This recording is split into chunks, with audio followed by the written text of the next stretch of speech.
সম্মানিত সুধী, আজকে বাংলাদেশে প্রথম কদরের রাত। যদিও বাংলাদেশে ২৭ তারিখের রাতটাকে খুব বেশি গুরুত্বের সাথে পালন করে, কিন্তু আসলে রমজানের শেষ দশকের ৫টি বেজর রাতের যে কোনো রাতই কিন্তু কদর হয়ে যেতে পারে। তাই বুদ্ধিমান মুমিনের কাজ হচ্ছে ৫টি বেজর রাতের প্রতিটি রাতেই সমানভাবে সমান গুরুত্বের সাথে ইবাদত করে যাওয়া, তাহলে কিন্তু কদর আর মিস হবে না। আল্লাহ রাসূল সাল্লাল্লাহু আলাইহি সাল্লাম বলেছেন, মান হুরিমা খাইরাহা ফাকাদ হুরিম। যে ব্যক্তি এই কদরের বরকত মাহাত্ম্য থেকে বঞ্চিত হলো, সে আসলেই বঞ্চিত হলো। কারণ পুরো রমাদানের মূল আকর্ষণ হচ্ছে এই কদরকে ঘিরেই সবকিছু। সো এই কদরের বরকত থেকে যারা বঞ্চিত হলো ফাকাদ হুরিম, তারা আসলেই বঞ্চিত। হি ইজ দ্য লুজার,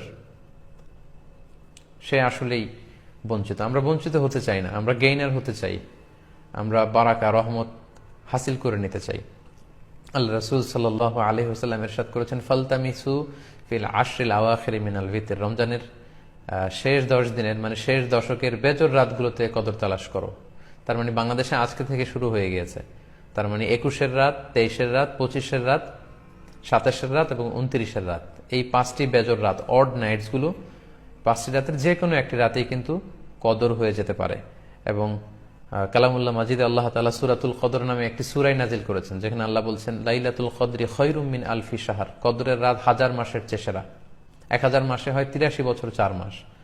তার মানে আজ রাতে যদি আমরা ইবাদতের মধ্য দিয়ে এই রাতটি কাটাতে পারি, তাহলে 83 বছর 4 মাস ইবাদত করলে যে পরিমাণে সওয়াব পাওয়া যাবে, আল্লাহ তাআলা ঠিক ওই পরিমাণে সওয়াব দিবেন। এটা আল্লাহ বলেননি, আল্লাহ বলেছেন খায়রুম মিন আলফি শাহর, তার চেয়েও বেশি পরিমাণ সওয়াব, ব্লেসিংস, মাহাত্ম্য আমরা অর্জন করতে পারবো। এবং সালামুন হিয়া হাত্তা মাতলাইল ফজর, ফজর পর্যন্ত, রাত থেকে মাগরিবের আজান থেকে শুরু করে ফজর পর্যন্ত পুরো সময়টাই কিন্তু কদরের বরকতময় রাত। এবং যখন কদরের রাত আসতো, আল্লাহ রাসূল সাল্লাল্লাহু আলাইহি ওয়াসাল্লাম ইবাদতে খুব বেশি নিমগ্ন হয়ে পড়তেন। সারা বছরের কখনো রাসূল সাল্লাল্লাহু আলাইহি ওয়াসাল্লাম সারা রাত জেগে ইবাদতের কোনো নজির পাওয়া যায় না, শুধু কদরের এই রাতগুলো ছাড়া বা রমজানের শেষ 10 দিনের এই সময়টুকুন ছাড়া। হাদিস শরীফে এসেছে, ইদা জা আল আশরা আহিয়াল লাইলা ওয়া আইকাযা আহলা ওয়া জাদ্দা ওয়া শাদ্দাল মিইসার। রমজানের শেষ দশক যখন আসতো, আল্লাহ রাসূল সাল্লাল্লাহু আলাইহি ওয়াসাল্লাম সারা রাত জেগে ইবাদত করতেন, সারা রাত দাঁড়িয়ে দাঁড়িয়ে তিনি ইবাদত করতেন। ওনার ফ্যামিলি মেম্বার্সের মধ্যে থেকে কেউ ঘুমিয়ে থাকলে তাদেরকে উঠিয়ে দিতেন এবং তিনি কোমরে গামছা বেঁধে ইবাদতে লেগে পড়তেন। এখানে রূপক অর্থে কোমরে গামছা বেঁধে বোঝানো হচ্ছে মানে ইবাদত করার জন্য তিনি এতই উদ্গ্রীব হয়ে পড়তেন, কখনো বছরের কোনো সময়ে এতটা উদ্গ্রীবতা রাসূল সাল্লাল্লাহু আলাইহি ওয়াসাল্লামের মধ্যে দেখা যেত না।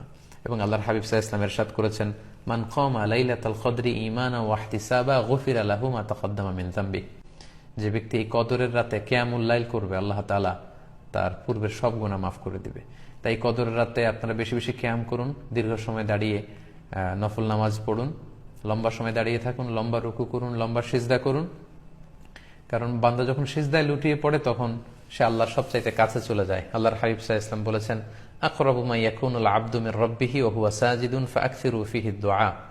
বান্দা যখন সিজদায় লুটিয়ে পড়ে, তখন সে বান্দা আল্লাহ তাআলার সবচাইতে কাছাকাছি চলে যায়, খুব ক্লোজেস্ট হয়ে যায়। এজন্য সে সময় তোমরা বেশি বেশি দোয়া করো।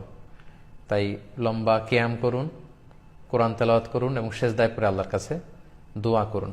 আম্মা জান আয়েশা রাদিয়াল্লাহু তাআলা আনহাকে বিষ্ণু ইসা ইসলাম একটা দোয়া শিখিয়েছিলেন এবং বলেছিলেন, আয়েশা, কদরের রাত যদি তুমি পাও, তুমি এই দোয়াটা বেশি বেশি পড়বে। দোয়াটি হচ্ছে, আল্লাহুম্মা ইন্নাকা আফুন তুহিব্বুল আফওয়া ফাআফু আন্নি। এর মানে হচ্ছে, হে আল্লাহ, আপনি ক্ষমাশীল, নিশ্চয়ই আপনি ক্ষমাশীল, আপনি ক্ষমা করাকে আল্লাহ খুব পছন্দ করেন, আল্লাহ এই বরকতের রাতে আপনি আমাকে ক্ষমা করে দেন। তাই এই দোয়াটি যেন আমরা খুব বেশি বেশি করি।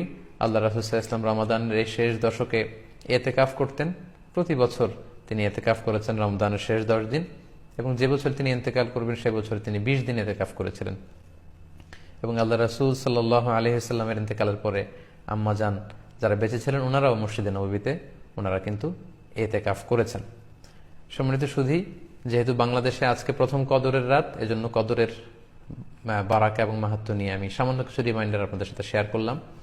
আপনারা ইবাদতের মধ্য দিয়ে, কোরআন তেলাওয়াতের মধ্য দিয়ে, কিয়ামুল লাইলের মধ্য দিয়ে, আল্লাহর সাথে সম্পর্ক বৃদ্ধির মধ্য দিয়ে এই রাতটি পালন করুন। গোটা বিশ্বে যেমনি করোনার কারণে গোটা বিশ্ব আজ পর্যদুস্ত, সবাই একটা আতঙ্কের মধ্যে আছে। আসুন আমরা এই কদরের রাতগুলোতে কায়মনোবাক্যে আল্লাহর কাছে দোয়া করে আল্লাহ তাআলা যেন বিপদ থেকে আমাদেরকে মুক্ত করেন। আমি আপনাদের জন্য সকলের জন্য আন্তরিকভাবে দোয়া করি এবং আপনাদের সকলের কাছে এই কদরের রাতে আন্তরিক দোয়া চাচ্ছি। আল্লাহ তাআলা আপনাদের সবাইকে ভালো রাখুক, সুস্থ রাখুক, ঈমানের সাথে রাখুক।